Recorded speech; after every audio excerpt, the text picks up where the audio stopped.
Chapter number 6 वर्ग अने वर्गमूळ।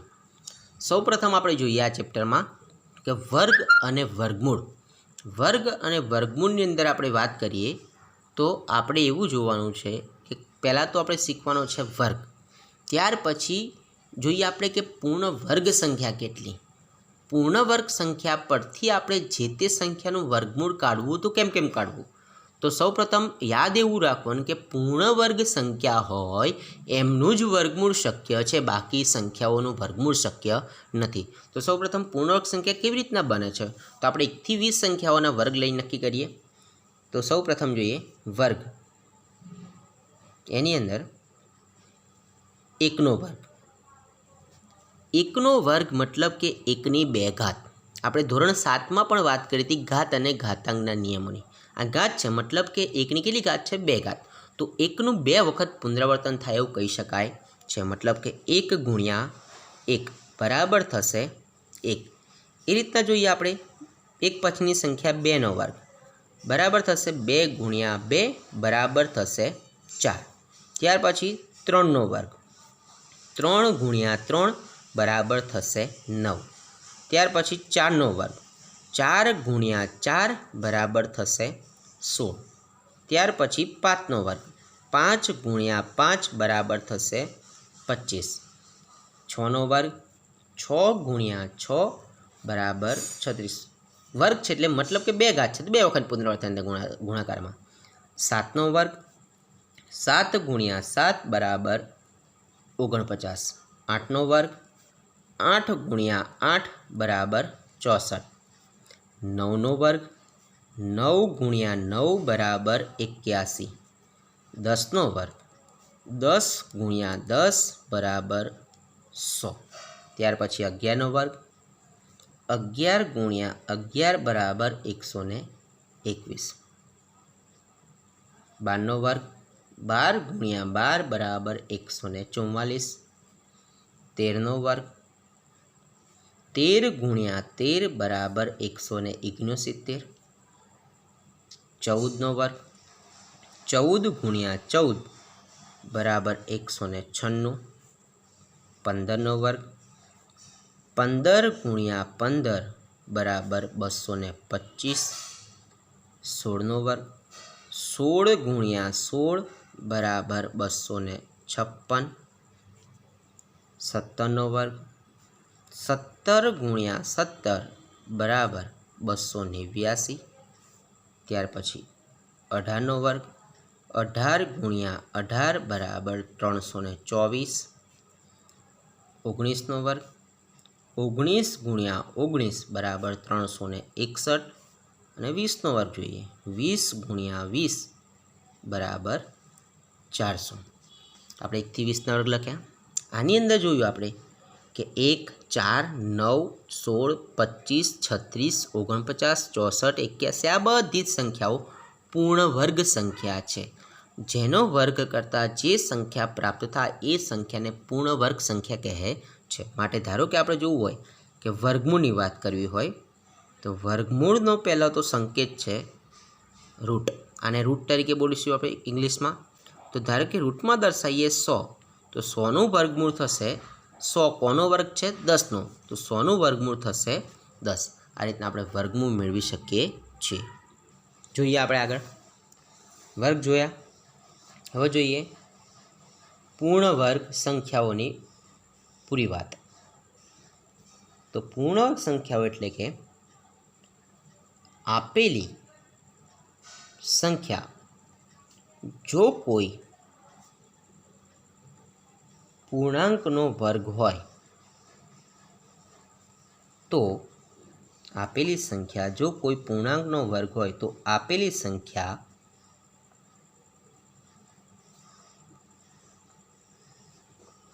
पूर्ण वर्ग संख्या कहवाय छे।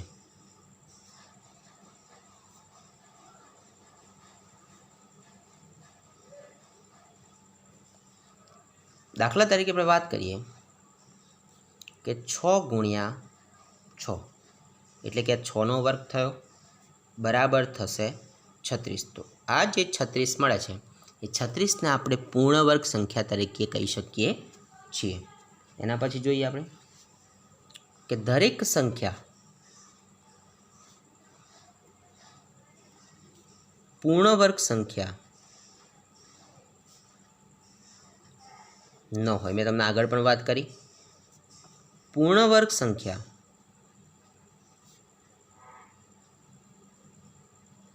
પૂર્ણ વર્ગ સંખ્યાઓ અનંત છે. એનું કારણ છે કે પૂર્ણાંક સંખ્યાઓ અનંત છે, માટે પૂર્ણ વર્ગ સંખ્યાઓ પણ અનંત થાય. જે સંખ્યાનો એકમનો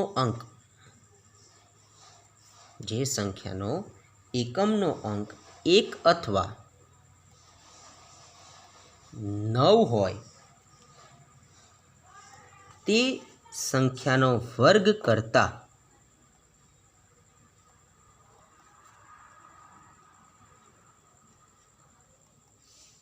મળતી સંખ્યાનો એકમનો અંક એક જ હોય. ફોર એક્ઝામ્પલ જોઈએ, ધારો કે એમ લખ્યું છે જે સંખ્યાનો એકમનો અંક 1 અથવા 9 હોય. ધારો કે એવી સંખ્યા લઈએ આપણે 19, તો 19નો વર્ગ કરો, 19 ગુણ્યા 19 બરાબર મળે છે 361. તો તે સંખ્યાનો વર્ગ કરતાં મળતી સંખ્યાનો એકમનો અંક, એકમ દશક સોમાં એકમનું સ્થાન છે 1, તો મળતી સંખ્યાનો એકમનો અંક 1 મળે છે. જે સંખ્યાનો એકમનો અંક 2 અથવા 8 હોય તે સંખ્યાનો વર્ગ કરતા મળતી સંખ્યાનો એકમનો અંક 4 હોય. ફોર એક્ઝામ્પલ આપણે જોઈએ, ધારો કે 12 લઈએ, 12નો વર્ગ, તો 12 ગુણ્યા 12 બરાબર 144, એકમનો અંક 4. ધારો કે 2 વાળી સંખ્યા લઈ લઈએ કે 2 અથવા બીજું જોઈએ 8, તો 8માં લઈ લઈએ આપણે 18, તો 18નો વર્ગ 18 ગુણ્યા 18 બરાબર 324, એકમનો અંક 4.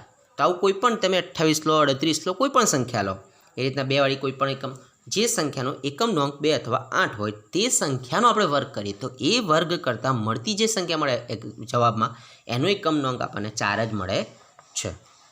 એના પછી જોઈએ, જે સંખ્યાનો એકમનો અંક 4 અથવા 6 હોય તે સંખ્યાનો વર્ગ કરતાં મળતી સંખ્યાનો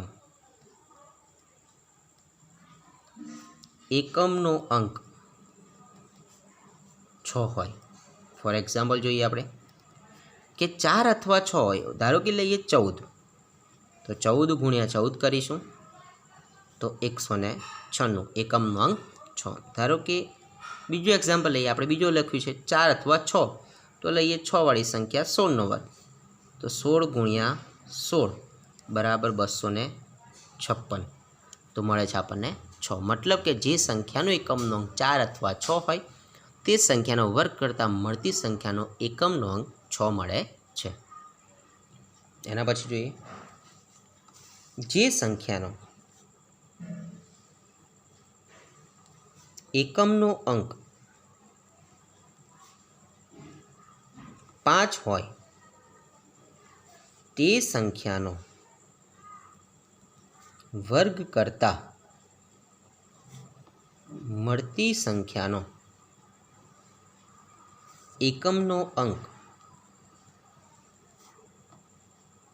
5 હોય. 5 તો 5. ફોર એક્ઝામ્પલ જોઈએ, ધારો કે 5નો વર્ગ કરીએ તો 5 ગુણ્યા 5 બરાબર 25, એકમનો અંક 5. બીજું એક્ઝામ્પલ જોઈએ, 15નો વર્ગ, 15 ગુણ્યા 15 બરાબર 225, એકમનો અંક 5. ત્રીજું એક્ઝામ્પલ જોઈએ, 25નો વર્ગ, तो 25 गुणिया 25 बराबर 625 एकमનો અંક 5। मतलब कि जे संख्यानो एकमનો अंक 5 होय ते संख्यानो वर्ग करीए तो ए वर्ग करता मळती संख्या होय एनो एकमनो अंक 5 मळे छे। आ वर्ग संख्याना दशक अने एकमना अंकथी बनती संख्या 25 होय आ जे आपणे वर्ग करीए ए ज संख्याना दशक अने एकमना अंकथी बनती संख्या 25 होय छे। दाखला ऊपर जो हूँ एनो एक्जाम्पल अलगथी बतावतो ने ऊपर आपेलुं छे जो एकम अने दशकनो अंक बनती संख्या 25 ज होय। आ 5 अने 2 ने भेगा करो 25, 5 अने 2 एकम अने दशक 25, एकम अने दशक 25। आ रीतथी आपणे कही शकीए छीए। जे संख्यानो एकमनो अंक 0 होय तो ते संख्यानो वर्ग करता मळती संख्याना छेल्ला 2 अंको 2 शून्य होय छे। जे संख्यानो एकमनो अंक 0 होय तो एमनो वर्ग करवाथी मळती संख्याना छेल्ला 2 अंको 2 शून्य। मतलब कि आपणे जोईए धारो कि 10 नो वर्ग तो 10 गुणिया 10 बराबर थशे 100। तो छेल्ला 2 अंको 2 शून्य मळ्या। धारो कि बात करिए आपणे 20 नो वर्ग तो 20 गुणिया 20 बराबर थया 400, छेल्ला 2 अंको 2 शून्य। जे संख्याना एकम अने दशकना अंकमां 2 शून्य होय ते संख्यानो वर्ग करता मळती संख्याना छेल्ला 4 अंको 4 शून्य होय छे। जे संख्याना एकम अने दशकना अंकमां 2 शून्य होय तो धारो कि एक एक्जाम्पल लईए आपणे कि 100 नो वर्ग। अहीं लख्युं संख्याना एकम अने दशकना अंकमां 2 शून्य तो आ एकमनुं स्थान आ दशकनुं स्थान 2 शून्य थई गया। मतलब कि 100 गुणिया 100 बराबर थशे 10,000 तो आपणे 4 शून्य मळे छे। एकी संख्यानो वर्ग एकी संख्या होय अने बेकी संख्यानो वर्ग बेकी संख्या ज होय। एकी संख्यानो वर्ग आपणे जवाब मळे छे एकी संख्या अने बेकी संख्यानो वर्ग बेकी संख्या। फॉर एक्जाम्पल आपणे जोईए धारो कि 11 नो वर्ग करीए आपणे तो 11 गुणिया 11 बराबर 121 एकमनो अंक एकी अंक। धारो कि बीजुं एक एक्जाम्पल जोईए बेकी अंक माटे धारो कि 12 नो वर्ग 2 छे तो 12 गुणिया 12 बराबर 144 एकमनो अंक बेकी अंक। एना पछी जोईए कोई संख्याना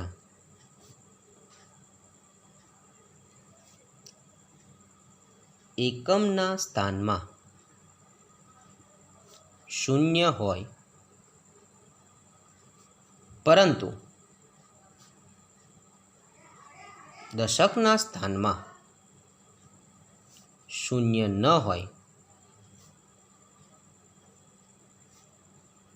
तो ते संख्या पूर्ण वर्ग संख्या बने नहीं।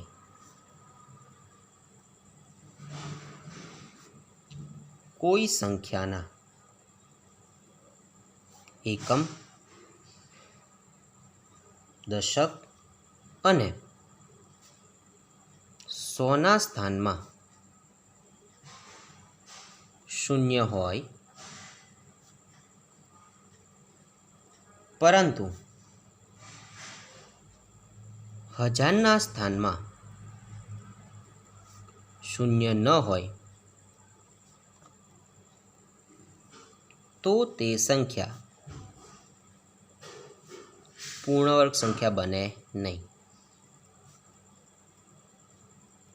ફરી એક વખત, કોઈ સંખ્યાના એકમ, દશક અને સોના સ્થાનમાં શૂન્ય હોય પરંતુ હજારના સ્થાનમાં શૂન્ય ન હોય તો એ સંખ્યા પૂર્ણ વર્ગ સંખ્યા હોઈ શકે નહીં.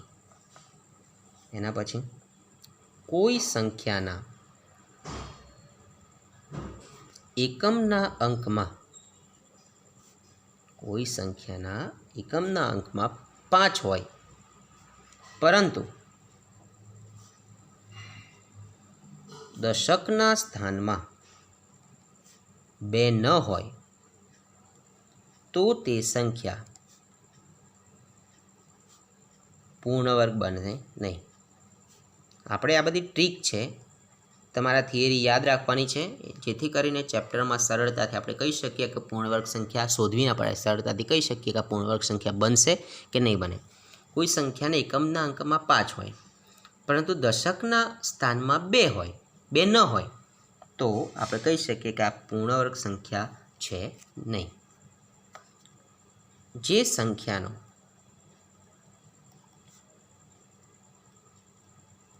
એકમનો અંક 2, 3, 7 કે 8 હોય, આ ટ્રીક એકદમ સહેલી છે, આ યાદ રાખવાનું. જે સંખ્યાનો એકમનો અંક 2, 3, 7 કે 8 હોય તો તે સંખ્યા પૂર્ણ વર્ગ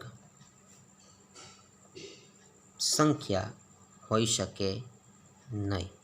જે સંખ્યાના એકમનો અંક 2, 3, 7 કે 8 હોય તેવી સંખ્યા પૂર્ણ વર્ગ સંખ્યા હોઈ શકે નહીં.